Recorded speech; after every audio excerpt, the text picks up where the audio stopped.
तो दोस्तों, पिछले एपिसोड में आपने सुना कि महर्षि का आश्रम देखने के लिए दासी कृतिका रुद्रा को अपने घर ले गई, जहां रुद्रा ने देखा कि कृतिका की पुत्री ने लड़कों के कपड़े पहने हुए थे और प्रताप, जो कि कृतिका का पति था, उसके हाथ भी कलाई से कटे हुए थे। ये सब देखकर रुद्रा असमंजस में पड़ गया था और इन सब के पीछे की कहानी वो प्रताप को पूछने लगा। तो अब देखना यह है कि प्रताप इस पर क्या जवाब देता है। जानने के लिए चलिए सुनते हैं आज का एपिसोड। आप सुन रहे हैं आदि शक्ति का रहस्य एपिसोड 11। रुद्रा को इन सब के पीछे का कारण बताने से पहले प्रताप ने उसे पलंग पर बिठाया और उसके बगल में बैठकर जैसे ही उसने बताना शुरू किया कि तभी उसे रोकते हुए कृतिका बोल पड़ी। प्रताप जी, जरा रुकिए, मैं तारा को बाहर ले जाती हूँ। इतना कहकर कृतिका तारा को बाहर ले गई। रुद्रा समझ गया कि जरूर प्रताप कुछ ऐसा बताने जा रहा है जो तारा के मस्तिष्क पर असर डाल सकता है। रुद्रा इतना सोच ही रहा था कि तभी प्रताप ने बोलना शुरू किया। ये उस समय की बात है रुद्रा, जब महर्षि ने अपनी मंत्र शक्ति से उस राक्षस को गुफा में सुला दिया था। पर तब तक उस राक्षस ने राज्य की लगभग 70% लड़कियों को या तो खा लिया था या तो मार दिया था। हालांकि राक्षस तो अब सो गया था, लेकिन जल्दी ही मालूम पड़ा कि राज्य में एक दूसरी बहुत बड़ी समस्या उत्पन्न हो गई है, और वो समस्या थी नागलोक के युवाओं के शादी की। क्योंकि युवाओं को अब शादी के लिए लड़कियों का मिलना कठिन हो गया था। बड़े बड़े धनी लोग अपनी दौलत के दम पर खुद के लड़कों के लिए लड़कियों की व्यवस्था करने लगे। फिर जैसे जैसे लड़कियों की संख्या और कम होने लगी तो कुछ लोग लड़कियों का अपहरण करके उन्हें बड़े बड़े सेठ लोगों को बड़े बड़े दामों में बेचने लगे। और इस व्यवसाय का मुख्य सूत्रधार था सेनापति पुत्र जम्बू का। उसने जंगल में रहने वाले नागचिंका समुदाय के कुछ आदिवासी योद्धाओं को अपने साथ मिला लिया था। वो लोग अलग अलग वेशभूषा धारण करके गांव या नगर में जाकर नजर रखते थे। जैसे ही उन्हें पता चलता कि इस घर में या तो उस घर में लड़की है, तो रात में उस घर पर हमला करके वो लोग उन लड़कियों का अपहरण करते थे। फिर उसकी ऊंची से ऊंची बोली लगाकर उसे बेच दिया जाता था। जाहिर था कि सेनापति का लड़का होने की वजह से राजा के सैनिक भी जम्बूका का कुछ नहीं बिगाड़ सकते थे। दिन ब दिन उसकी मनमानी बढ़ती गई। अब तो वो दिन में भी हमले करने लगे थे। कुछ लोगों ने तो महाराज से और महामंत्री से भी इनकी शिकायत करने की कोशिश की, परंतु सेनापति ने अपने ताकत के बल पर सबकी आवाजों को दबा दिया। उसने अपने पुत्र के नेतृत्व में नागचिंका आदिवासी योद्धाओं की एक बड़ी सी सेना तैयार कर रखी है, जिनकी मदद से वो कभी भी राजा का तख्ता पलट कर रख सकता है। इसी डर के वजह से महाराज और बाकी लोग कोई भी सेनापति और उसके पुत्र से बैर मोल लेना नहीं चाहते। असल में महाराज तो सिर्फ नाम के लिए ही रह गए हैं, जिनकी आज्ञा केवल और केवल राजमहल तक ही सीमित है। राज्य पर असली हुकूमत तो सेनापति और उसका पुत्र जम्बूका की ही चलती है। तो क्या तुम्हारे हाथ भी जम्बूका ने काटे हैं? रुद्रा ने उत्सुकतावश पूछा, जिस पर प्रताप कहने लगा, हाँ रुद्रा, पर वो एक लंबी कहानी है। क्या तुम सुनना पसंद करोगे? इस पर सहमति दिखाते हुए रुद्रा ने अपनी गर्दन हाँ में हिलाई। फिर प्रताप कहने लगा, इसे समझने के लिए मुझे तुम्हें शुरू से बताना होगा, तो फिर सुनो। एक लंबी सांस भरकर प्रताप कहने लगा, कृतिका को मैंने पहली बार महर्षि कुशाग्र के आश्रम में देखा था। राज्य की बाकी लड़कियों के साथ वो भी आश्रम में रहने आई थी। उन सबका ध्यान रखने के लिए महाराज ने 300 सैनिकों की एक टुकड़ी भी आश्रम में तैनात कर दी थी। उन सैनिकों में से एक मैं भी था। आश्रम में मैं रोज छुप छुप कर कृतिका को देखता रहता था। शायद मैं उसे अपने जान से भी ज्यादा प्रेम करने लगा था। एक दिन आश्रम के बागीचे में कृतिका पूजा के लिए फूल जमा कर रही थी। उसे अकेला पाकर मैं उसके सामने आया और अपने प्यार का इजहार कर दिया। मेरी बातें सुनकर वो भागकर आश्रम की ओर चली गई। उसे आश्रम की ओर जाते देख मैं अंदर से बहुत डर गया था। मुझे ये डर सता रहा था कि अब वो गुरुजी को ये सब बता ना दे। सच कहूं तो इस घटना के बाद से 2 दिन 2 रातों तक मैं बहुत परेशान रहा। लेकिन तीसरे दिन के बाद भी जब गुरुजी शांत ही दिखे, तब मेरी जान में जान आई। अब मुझे थोड़ी हिम्मत आ गई थी। 3-4 दिनों के बाद फिर एक दिन कृतिका मुझे उस बागीचे में अकेली दिखी। मैं किसी तरह हिम्मत करके उसके सामने आया, लेकिन इस बार भी कृतिका भाग गई। पर भागने से पहले उसने कुछ फूल मेरे ऊपर उछाल दिए। ये उसकी हाँ का संकेत था। उस दिन मेरे खुशी का कोई ठिकाना ही नहीं था। ऐसा लग रहा था जैसे सूरज, चांद, सितारे सब मेरी मुट्ठी में आ गए हो। मैं खुद को दुनिया का सबसे धनी और भाग्यवान इंसान समझ रहा था, क्योंकि मेरा प्यार मुझे मिल गया था। लेकिन मेरी ये खुशी ज्यादा दिन तक नहीं टिक सकी, क्योंकि इसके 2 दिन बाद ही उस ज्वाला राक्षस ने गुरुपुत्री सुधा को खा लिया था और राजकुमारी को लेकर वो गुफा के अंदर चला गया था। फिर महर्षि ने उससे लड़ाई करके उसे अपनी मंत्र शक्ति से सुला दिया और खुद तपश्चर्या करने जंगल में चले गए। उसके बाद आश्रम में रहने वाली सभी लड़कियां अपने अपने घर चली गई। कृतिका भी अपने घर चली गई। मैं हर रोज हर सुबह उसके घर की तरफ उसे देखने जाता था।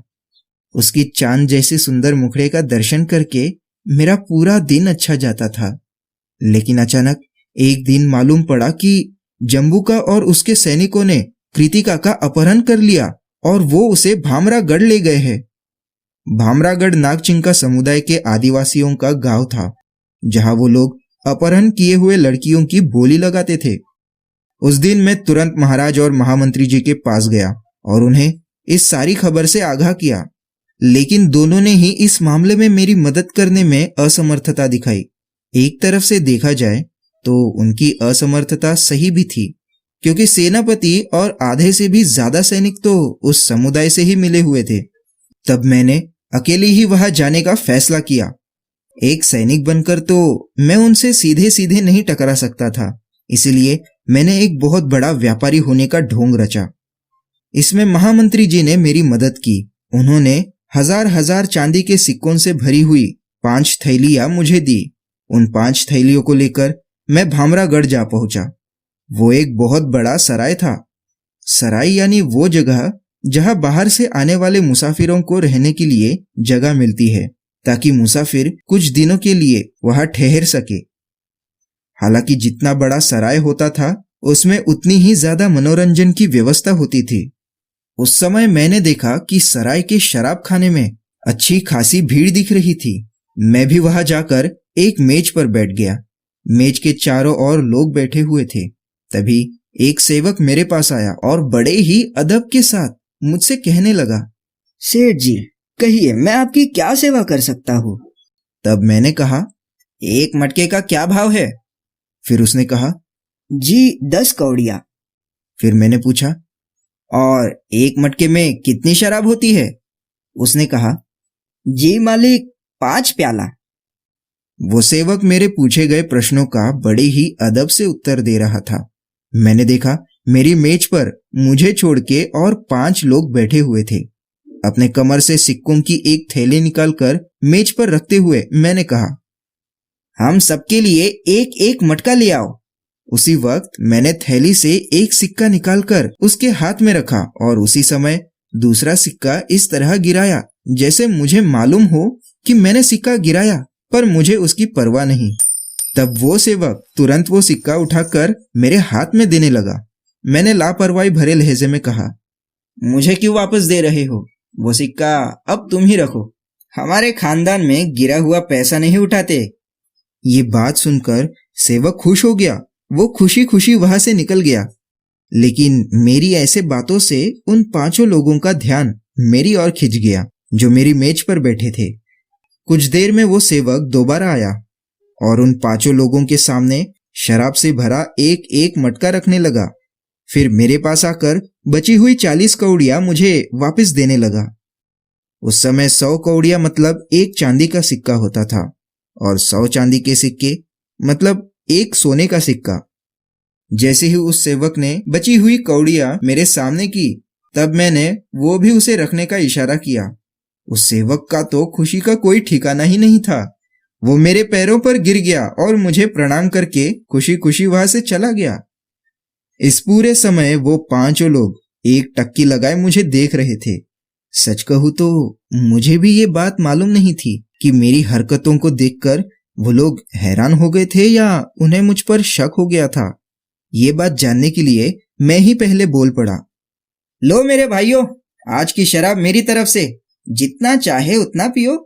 इतना कहकर मैंने अपनी मटकी उठाई और इस पर उन लोगों की क्या प्रतिक्रिया आती है वो देखने लगा। पर अंततः वही हुआ जो मैं चाहता था। मेरे मटकी उठाने के बाद उन्होंने भी अपने अपने सामने रखी मटकी को उठाकर अपने मुंह से लगा लिया। मटकी आधी खाली होने के बाद ही सभी ने अपनी अपनी मटकी मुंह से हटाई। फिर उनमें से जो व्यक्ति मेरे करीब बैठा था वो बोला, सेठ जी, क्या आप लड़की खरीदने आए हो? मैंने सहमति में गर्दन हिलाई। इस पर वो बोला, तो आप मुझे कमरा नंबर 315 में आकर मिलिएगा। वहां मैं आपको आपके काम की जानकारी दूंगा। याद रखना, कमरा नंबर 315। इतना कहकर वो आदमी अपनी आधी भरी मटकी उठाकर वहां से चला गया। उसके बाद 3 और लोग अपनी अपनी शराब खत्म करके वहां से निकल गए। अब उस मेज पर सिर्फ हम 2 ही लोग बैठे हुए थे। तभी वो आदमी उठकर मेरे बगल में आकर बैठ गया और कहने लगा, सेठ जी, मेरा नाम किशोर है। यहाँ आई हर लड़की की बोली लगाने का काम मैं ही करता हूँ। अगर आप चाहे तो कल जिन लड़कियों की बोली लगने वाली है उनसे मैं आपको आज ही मिलवा सकता हूँ। अगर वहाँ कोई लड़की आपको पसंद आती है तो वही आपका सौदा भी पक्का कर सकता हूँ, लेकिन इसके लिए आपको कुछ खर्चा करना पड़ेगा। फिर उसने अपना मटका खाली किया और उठकर वहां से जाने लगा। लेकिन जाते समय उसने चोरी से मुझे पीछे आने का इशारा किया। मैं चुपचाप उसके पीछे चल पड़ा। हम लोग कई देर तक चलते रहे। अब हम लोग सराय से बहुत दूर आ चुके थे। गांव कब का पीछे छूट गया था।